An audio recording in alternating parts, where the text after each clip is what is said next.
You really ought to put some clothes on.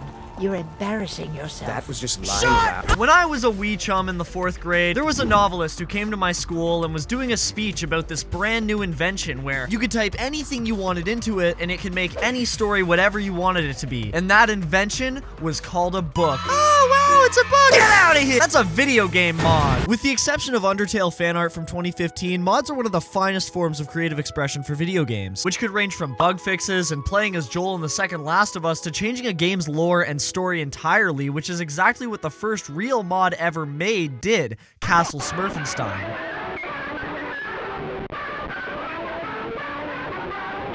Castle Smurfenstein was released in 1983, and it was a modification for Castle Wolfenstein, where instead of killing Nazis like you did in the original game, you're killing, as the mod says, blue bastards. Not only does the mod come with its own beautiful soundtrack like you heard 15 seconds ago, but it also has its own lore. This mod was so popular that the team behind it, Dead Smurf Software, continued to make Smurf murdering parody mods under that name. If you go on the official page for Dead Smurf Software, you can definitely tell they were a programming duo from the early 80s, but regardless of relevance, they definitely influenced the modding world, and notice how Muse Software, the creators of Castle Wolfenstein, allowed the two friends to create their satirical mod and leave it up for the world to enjoy. This is one of 3 ways to handle a mod. Well, some people think mods are just silly additions to video games that have no impact on the industry whatsoever. Those people could actually not be any more wrong, because one of the biggest tactical shooters on PC started out as a mod. Counter-Strike was a multiplayer mod for Half-Life that separated players into 2 teams, terrorist and counter-terrorist. The way this game worked was so balanced and engaging, with the terrorists guarding a hostage and the counter-terrorists trying to save them. Instead of allowing the mod to fade out of popularity, Valve, the studio behind Half-Life, hired the creators to make Counter-Strike its own standalone game. And as discussed in the last video, Steam, the largest video game market in the world, was mostly created so that Counter-Strike could be updated more conveniently. So, technically, without the influence of video game modding, Steam probably wouldn't even exist. And this is also one of 3 ways to handle a mod. You hire the creators so that they can push their idea to the best it can be. And finally, the last and most effective way to deal with a mod creator: send a private investigator to their house. Most people know that Rockstar acquired CFX.Re, which are the creators behind FiveM and RedM, the alternate multiplayer services for GTA 5 and Red Dead Redemption 2. Well, in 2015, CFX.Re, and specifically Rockstar's parent company Take-Two Interactive, weren't so close and cuddly, and were more in a I wanna fucking kill you kind of romantic relationship. Parent companies, am I right?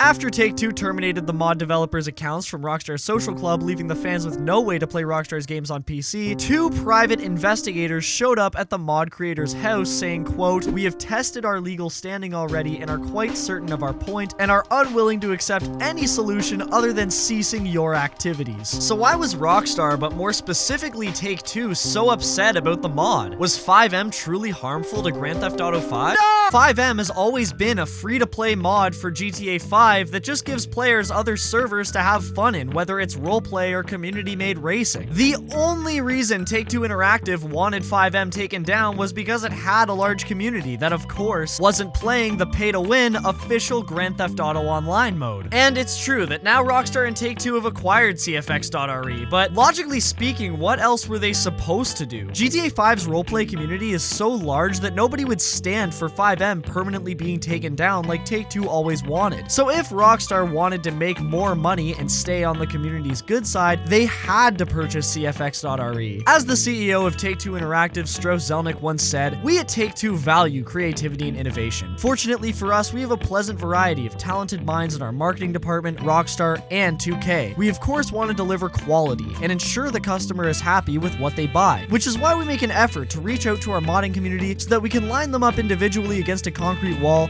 and shoot them." For eons, gamers have debated what is the worst video game port. PUBG's console port, released in a state so atrocious it permanently tarnished the game's popularity across PlayStation and Xbox. It's no surprise that to this day it still looks like PUBG Mobile, even if you're playing on a PS5 Pro. Because it was originally PC exclusive, it was not only reliant on SSDs for fast load times, but also required at least a 4th generation Intel i5 processor to run. The The Xbox One has a processor that's much less powerful than the bare minimum one that PUBG on PC required, only running at 1.75 gigahertz, while the i5-4590 runs at 3.3 gigahertz. The developers didn't care to optimize PUBG for the Xbox's hardware and instead just slapped all the PC-oriented code into the game and shipped it like nothing could possibly go wrong. To this day, PUBG on consoles still isn't a great experience, and as a result, it's heavily overshadowed by Fortnite, and unfortunately, because it was a console release, it can't be fixed with mods and will forever be a broken port. GTA 4 also released in a really bad state and stutters even on modern hardware, but with a simple fix that changes the API GTA 4 uses, the game will run silky smooth with Vulkan opposed to DirectX 9. The moral of the story is, thanks to mods, some ports can be fixed. Even ports as awful,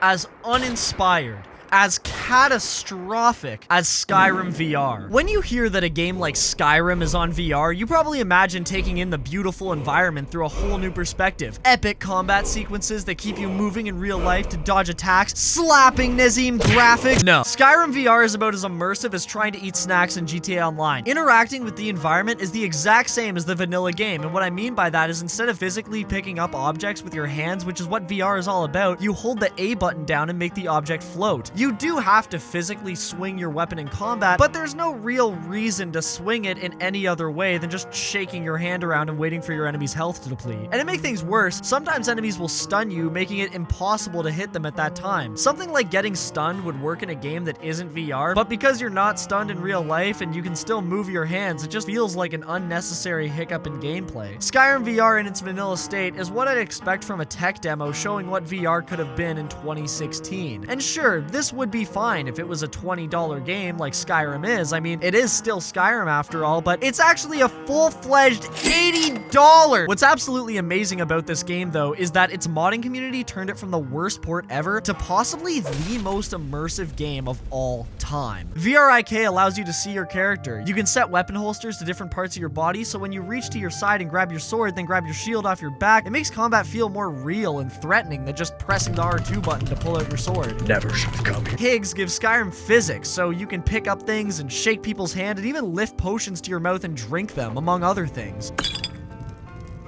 You can't take that. One of my favorite enhancements that Higgs brings to Skyrim VR is how in combat, enemies react to what direction you swing at them from with your sword. And you know what? Now that I'm talking about it, that probably isn't even the coolest thing about Higgs. This mod allows you to physically pick up items and put them in your inventory by storing them over your shoulder. So it makes something as simple as collecting a mammoth tusk for your ZELDA a lot more immersive and rewarding because you actually picked up that mammoth tusk to give it to your ZELDA. And just for the heck of it, I got the immersive pole chain mod that makes dungeons so much more interactive than base Skyrim VR. Just a few mods completely change the way Skyrim VR feels, and it's a beautiful thing that a faithful community can turn a game into whatever they want it to be. And fortunately for Skyrim, Bethesda doesn't handle mods as bad as a handful of other companies do. While they are criticized because they offer paid mods for console players instead of giving them away for free, they do have a handful of free mods to choose from, so it is better in my opinion that console players are getting the option to mod their games. I mean, it's better than nothing,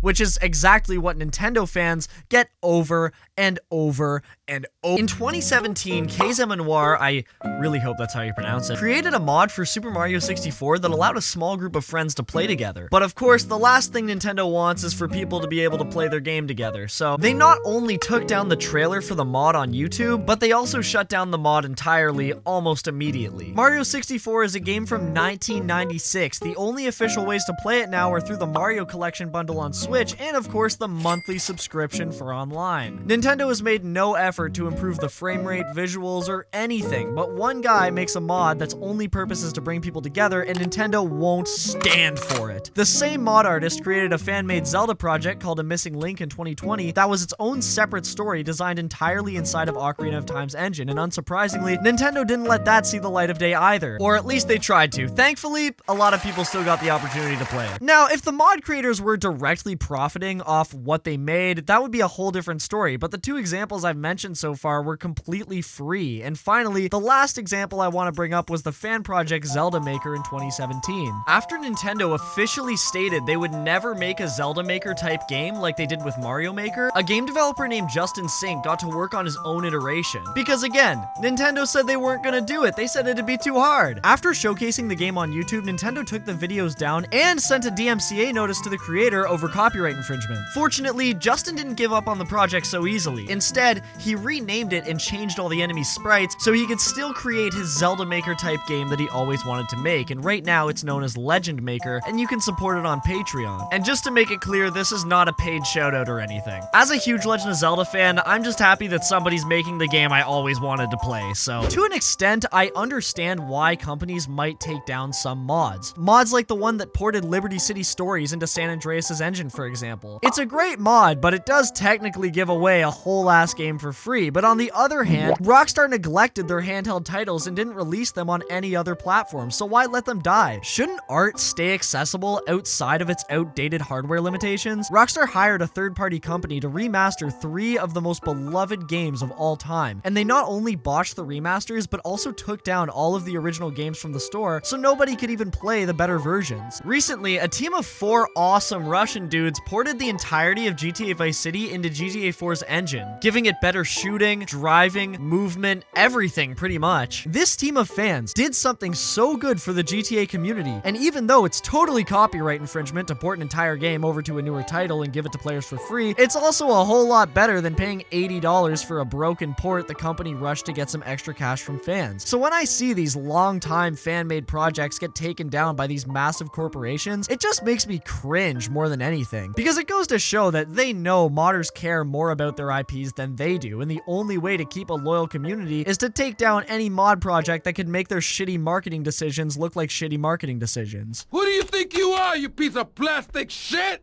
Oh! Oh! Bro, yeah! The good news is that there are still companies that take a similar approach to modders, like what Valve did in the early 2000s with Counter-Strike. CD Projekt Red updated The Witcher 3 a few years ago, giving it a brand new graphical upgrade, and the game looks absolutely stunning. And what's even more stunning is that they employed fans of the game who had modded it in the past to help with the official update. The Witcher 3 HD Reworked project is the most popular mod for The Witcher 3, and it's been in development since 2015, amassing a whopping 5.6 million downloads. CD Projekt Red confirmed they would be collaborating with the mod creator for The Witcher 3 HD Reworked project in 2021 when they said to Kotaku, "In addition to our own development efforts on the upcoming next-gen version of The Witcher 3 Wild Hunt for the Xbox Series X, PlayStation 5, and PC, we are also in talks with creators of various mods for the 2015 release of the game." And after taking a long break from the fan-made project, the creator for the HD rework publicly announced that he went quiet because he got reached out to by CDPR, and as a result, The Witcher 3, like I said, looks incredible after the update. Although it's a meme to hire fans, if handled correctly, it can actually improve a game from what it once was, because sometimes the people who've clocked thousands of hours into one video game know its shortcomings, where it excels, and why it speaks to them. It wasn't just The Witcher 3 that saw improvements by the hands of modders, though. CDPR caught wind of a beet farmer who was working in Australia that was working on a remake for The Witcher 1 in The Witcher 3's engine during his spare time. So let's take a moment really quick and think, what would Take-Two do? Well, we know what Take-Two would do. But what CD Projekt Red did was 1, hired him on as an official member of the team, 2, didn't make him shut down his fan-made project, and 3, made him a senior on the production of The Witcher 4! Like Valve, Bethesda, and CDPR, there are still a lot of companies that allow creators to make awesome mods for their games. Half-Life Alyx has a fortunate amount of great alternate story mods, and so does Skyrim, Hearts of Iron, Minecraft, Fallout, and a handful of other games that keep themselves fresh by being open to change. I even saw a mod the other day for The Last of Us that puts you in the shoes of a FEDRA soldier. Mods aren't all Thomas the Tank Engine, dragons, and Skyrim and porn. They're fixes for broken titles that the developers neglect. They're graphical upgrades that people with higher-end PCs couldn't get with the original game. They're free extra content created by fans. Mods are and always will be important, and I hope that in 10 years' time, it's not made illegal by the protest of large corporations trying to hog all the good ideas. Not that Nintendo will ever make Ocarina of Time run at 60 frames per second. But What do you guys think about all this? Do you think mods are that important for the game industry? Let me know in the comments below. And also, do you think they will die out in 100 years? I can't wait to read what you guys have to say about that. And as always, thank you so much for taking time out of your day to watch this video, and make sure to have a good one.